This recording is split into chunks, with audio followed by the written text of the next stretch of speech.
Chers investisseurs, chères investisseuses, bienvenue dans cette nouvelle vidéo. Aujourd'hui, on va parler d'immo-business. Immo-business, pourquoi? Parce qu'il y a un secteur qui peut rapporter des marges extraordinaires. Il s'agit de la promotion immobilière. Devenez promoteur immobilier et vous allez gagner de l'argent avec l'immobilier au Congo.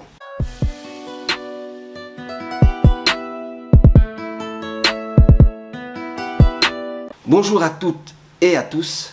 Voici une nouvelle vidéo du Club des investisseurs immobiliers au Congo. Aujourd'hui, on va parler de promotion immobilière.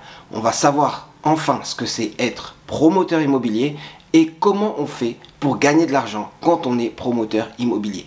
Parce qu'on ne se lance pas du jour au lendemain pour faire fortune, mais on peut faire fortune au fur et à mesure des opérations. Mais il faut bien commencer quelque part. Donc ici, on va poser les bases de la promotion immobilière, les bases pour pouvoir réussir dans cette activité. Après, c'est à vous de mener les opérations, de multiplier les opérations et enfin de dégager du capital grâce à toutes ces opérations. Alors sans perdre de temps, on va définir ce que c'est être promoteur immobilier et vous restez jusqu'à la fin de la vidéo parce qu'ensuite vous allez savoir comment on fait pour réussir dans ce métier. Pour ceux qui ne nous connaissent pas, je vous invite à vous abonner à la chaîne du Club des investisseurs immobiliers au Congo. Et pour ceux qui nous connaissent, vous pouvez toujours partager les vidéos, partager la chaîne et liker les vidéos et commenter bien sûr si vous avez des sujets à discuter. Donc on en revient à notre sujet d'aujourd'hui.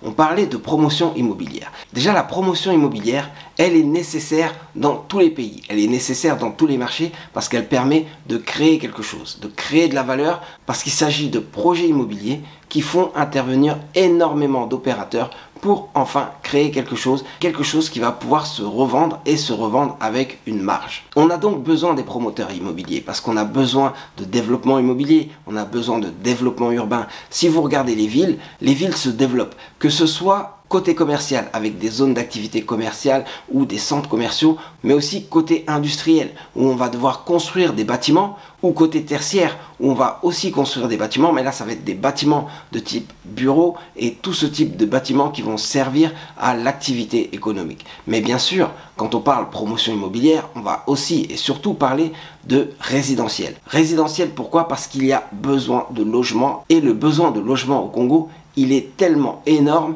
qu'il y a un grand marché. Alors quand on fait de la promotion immobilière, on peut faire de la micro-promotion et faire des logements individuels, mais on peut aussi faire un autre type de promotion où on va construire des immeubles ou des parcs résidentiels. Donc tout ce besoin de logement, tout ce besoin de bâtiments va faire qu'il y a un marché à prendre. Donc c'est là que les entrepreneurs vont intervenir, ils vont dégager une marge, dégager de la rentabilité, mais surtout créer quelque chose d'utile. Créer quelque chose qui va servir à tous ces demandeurs de logement ou ces autres demandeurs de bâtiments qui vont chercher à installer leur société. Donc là encore, si tout se passe bien, on est sur du win-win, du gagnant-gagnant.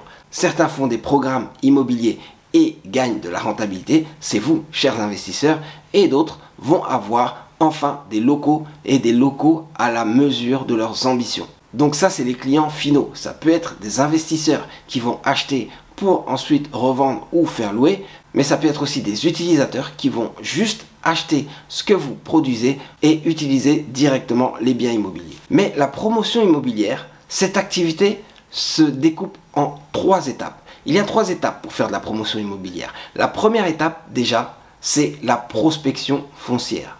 La deuxième étape ensuite, c'est l'aménagement du foncier.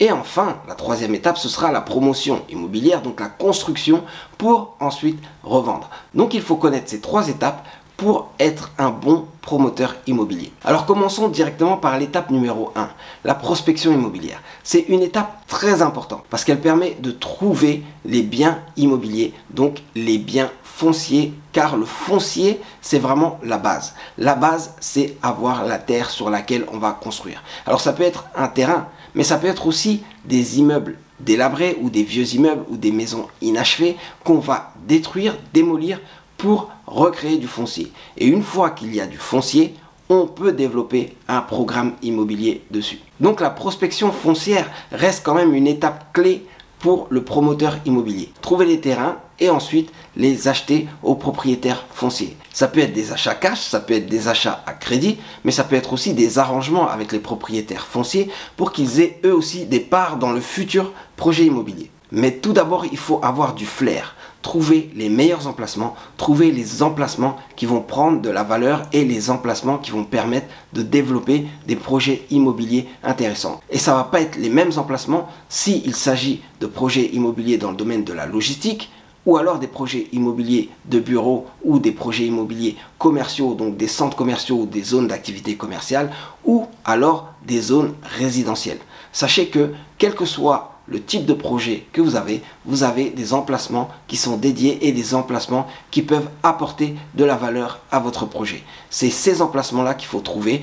Donc la prospection foncière reste la clé, la base de toute cette activité et de toute la chaîne de la promotion immobilière. Une fois que la prospection foncière est faite, vous achetez le terrain, vous vous arrangez comme vous pouvez. Une fois que vous avez le terrain, il s'agira d'aménager ce terrain.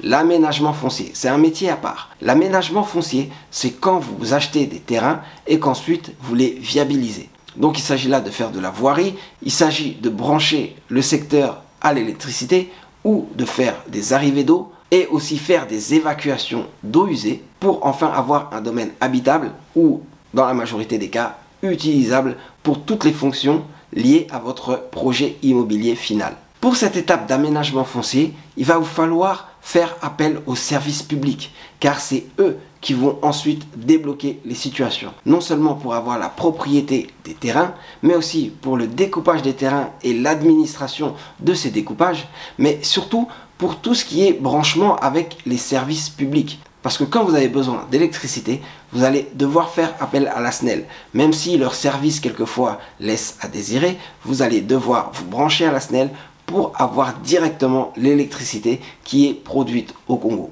Mais c'est pareil aussi pour l'eau, parce que l'eau que vous allez utiliser, ça va être l'eau de la régie des eaux. Donc l'eau qui circule dans tous les tuyaux de la ville. C'est cette même eau que vous allez utiliser dans vos futurs bâtiments. Donc avoir du relationnel avec les services publics, c'est hyper important.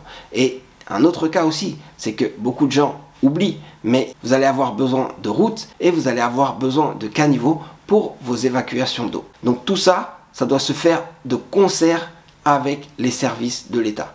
Une fois que vous mettez tout ça en place, vous avez un terrain viabilisé et vous pouvez passer à la phase d'après enfin, qui est la construction. Alors la construction, ou en général plutôt la promotion immobilière telle qu'on l'entend, c'est non seulement le montage du projet, la construction du projet et ensuite la revente ou l'exploitation de ce bien. En tant que promoteur immobilier, il va vous falloir mettre en place un vrai projet immobilier. Donc assurer une structure de financement qui va vous permettre de dégager une marge et aussi une rentabilité. Donc il ne suffira pas de dégager de la marge, mais assurer une bonne structure de financement pour aussi dégager de la rentabilité. Et pour ça, on va le voir après, mais il va vous falloir étudier le marché, savoir exactement quel est le marché pour pouvoir exploiter les segments de marché qui vont vous permettre de faire le plus de marge possible ou le plus de rentabilité si on raisonne avec le temps et les contraintes que vous allez avoir. Pour une marge donnée, la rentabilité n'est pas la même si vous avez une durée d'1 an pour votre projet, de 2 ans, de 3 ans ou de 5 ans. Donc le but, c'est de trouver la marge qui vous convient en fonction de la durée des travaux qu'il va y avoir. Et cette marge devra définir ensuite la rentabilité de votre opération immobilière. Bien sûr, avec une bonne structure de financement, vous pouvez multiplier la rentabilité en faisant appel à l'effet de levier. D'ailleurs, juste pour info, comment on fait pour calculer la marge? En fait, ce qu'il s'agit de faire, c'est de trouver les prix de vente des biens immobiliers que vous allez construire. Ensuite, de déduire tous les frais pour la construction. Et ensuite, vous allez vous retrouver avec une marge. Donc une marge que vous allez définir en pourcentage de tout le chiffre d'affaires que vous allez avoir. Mais aussi, ça va vous permettre de savoir quel est le maximum que vous pouvez mettre sur le terrain que vous allez acheter. En effet, ça vous permet d'avoir une meilleure marge de négociation par rapport à vos concurrents ou à d'autres particuliers qui, eux, seront limités par leur budget. Vous êtes limité par votre projet immobilier. Du moment qu'il est rentable, vous allez pouvoir trouver les financements pour le mener à bout. Alors juste pour info, les frais que vous allez avoir en tant que promoteur immobilier sur votre projet, ça va être les frais de construction, ça va être les honoraires pour les architectes, les ingénieurs, mais aussi pour tout ce qui est service juridique ou même pour le côté commercial, mais ça va être aussi les frais financiers, les assurances et surtout l'acquisition du foncier. L'acquisition du foncier va avoir une belle part dans les coûts pour votre projet immobilier. Alors maintenant, vous savez comment ça fonctionne la promotion immobilière. Donc vous savez comment est la chaîne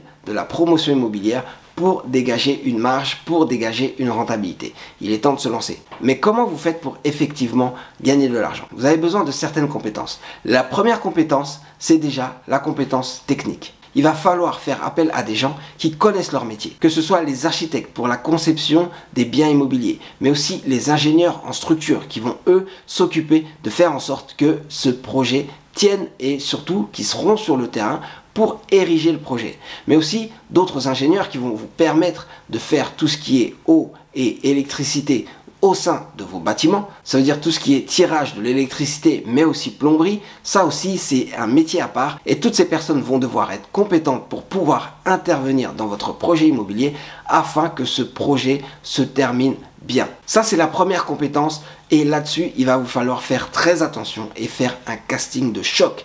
Être sûr que les gens qui vont intervenir vont être dans les meilleurs. Et s'ils ne sont pas les meilleurs, que vous soyez assuré que votre projet immobilier sera bien fait, bien ficelé et qu'il n'y aura pas de faille. Parce qu'ensuite, c'est votre réputation qui en dépend. Et même surtout, vous pouvez avoir votre responsabilité qui est engagée si jamais vous faites des projets dangereux qui ne tiennent pas. Après ça, il va falloir aussi avoir des compétences financières. Parce qu'un projet immobilier, surtout pour vous en tant qu'investisseur, c'est quand même la maîtrise des différentes étapes de la construction, des différentes étapes du montage du projet. Mais aussi sur la durée, savoir comment bien financer tout ça pour ensuite dégager de la rentabilité. Les compétences financières, ça va être des compétences comptables pour bien maîtriser tout ce qui est coût et tout ce qui est marge, mais aussi des compétences financières pour tout ce qui est levée de fonds et pour ce qui est financement du projet. En fonction du financement que vous allez avoir, vous allez pouvoir dégager une meilleure rentabilité que prévu. Et c'est hyper important de pouvoir maîtriser tous ces coûts parce que certaines personnes ne se rendent pas compte qu'ils peuvent avoir des frais financiers énormes ou alors très peu de frais financiers mais avoir des grosses avances de fonds et des avances de trésorerie qui peuvent au final leur coûter cher. Quelquefois même les empêcher d'arriver jusqu'au bout des projets. Et ça, ce serait le pire. Si vous n'arrivez pas au bout de votre projet alors que votre projet est bien, alors vous allez être en difficulté. Vous allez être obligé ou de revendre quelque chose qui n'est pas fini, donc le brader, ou alors de le laisser comme ça et au final, vous aurez perdu du temps et de l'argent. L'autre compétence, c'est forcément les compétences commerciales. Oui, vous allez devoir revendre votre projet. Revendre des projets, que ce soit à des investisseurs ou des investisseurs institutionnels qui, eux, ont des fonds, ou même à des utilisateurs finaux, vous allez devoir faire preuve d'une vraie capacité à vendre. Et c'est hyper important. On parlait tout à l'heure d'immo-business parce que c'est un vrai business. Quand vous faites de la promotion immobilière, vous devez être en capacité de revendre et de revendre vos lots. Alors vous avez plusieurs systèmes pour revendre. Vous pouvez revendre cash, mais vous pouvez aussi revendre progressivement par lot ou au fur et à mesure de la construction. Par exemple, quand vous faites des ventes en état futur d'achèvement, VFA, tout ça c'est des possibilités pour votre offre, mais dans tous les cas, vous allez devoir faire preuve de compétences commerciales pour revendre vos biens ou vos lots. Et le mieux bien sûr, c'est d'arriver à tout revendre avant même que les constructions soient finies. Ça vous permet de vous financer et de dégager de la rentabilité. Après, c'est aussi la capacité commerciale de fidéliser les clients et d'avoir un suivi de ces clients, car ces mêmes clients vont pouvoir être de nouveaux clients sur vos prochains programmes immobiliers ou ils vont vous recommander sur vos prochains programmes immobiliers. Donc assurez-vous d'avoir le côté technique parfait pour avoir la qualité de vos biens, mais assurez-vous aussi d'avoir la meilleure structure financière pour arriver au bout de vos projets et aussi dégager de la rentabilité, gagner de l'argent pour en faire d'autres. Et ensuite, vous vous assurez d'avoir la capacité commerciale de revendre, de suivre vos clients et ensuite de leur présenter d'autres projets qui peuvent les intéresser, donc les fidéliser pour qu'ils vous suivent et qu'ils sachent que vous êtes un acteur majeur de ce secteur, donc un acteur sur qui ils peuvent compter. Voilà, on a parlé des 3 compétences qu'il faut avoir pour pouvoir réussir dans la promotion immobilière. Mais ce serait trop simple si c'était juste ça. Je dirais moi que le facteur clé principal pour réussir dans ce domaine, c'est d'avoir un réseau. Parce que le réseau va vous servir du début jusqu'à la fin de votre projet. Que ce soit pour la prospection foncière, quand vous cherchez des terrains, faites appel à votre réseau. Vous allez voir que vous avez des meilleurs prix si vous êtes en relation directe avec les propriétaires fonciers ou alors quand vous avez la capacité d'entrer dans des systèmes off-market, donc des offres qui ne sont pas accessibles à tout le monde. Vous pouvez faire appel à des agences immobilières avec lesquelles vous travaillez, mais aussi à des avocats qui sont spécialisés dans le foncier et qui peuvent avoir des superbes opportunités ou alors même à d'autres investisseurs qui ont sondé le marché. En gros, vous avez énormément de personnes qui peuvent vous aider à trouver les meilleurs terrains, les meilleures affaires. Ensuite, quand il s'agit d'aménagement foncier, on a déjà dit qu'il fallait travailler avec l'État. Ayez les meilleures relations, ayez le meilleur réseau pour vous faciliter la tâche. Quand vous travaillez avec l'État, sachez que vous allez avoir affaire à différentes personnes et certaines de ces personnes vont essayer de vous bloquer. Mais si vous avez un bon réseau,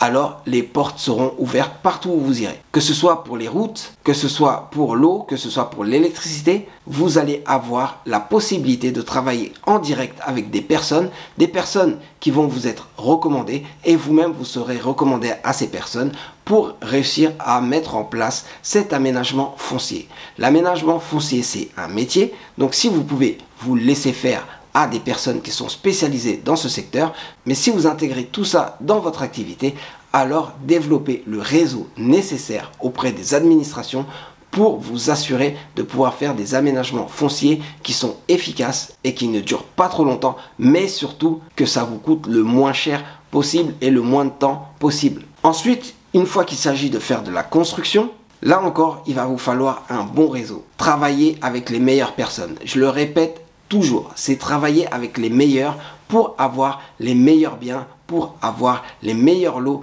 les meilleurs projets immobiliers et enfin avoir la satisfaction de vos clients. Car beaucoup de gens peuvent être insatisfaits et surtout que là, on parle de montants qui sont quand même considérables. On parle d'immobilier, donc assurez-vous de vendre de la bonne qualité. Travaillez avec les meilleurs, faites appel à votre réseau.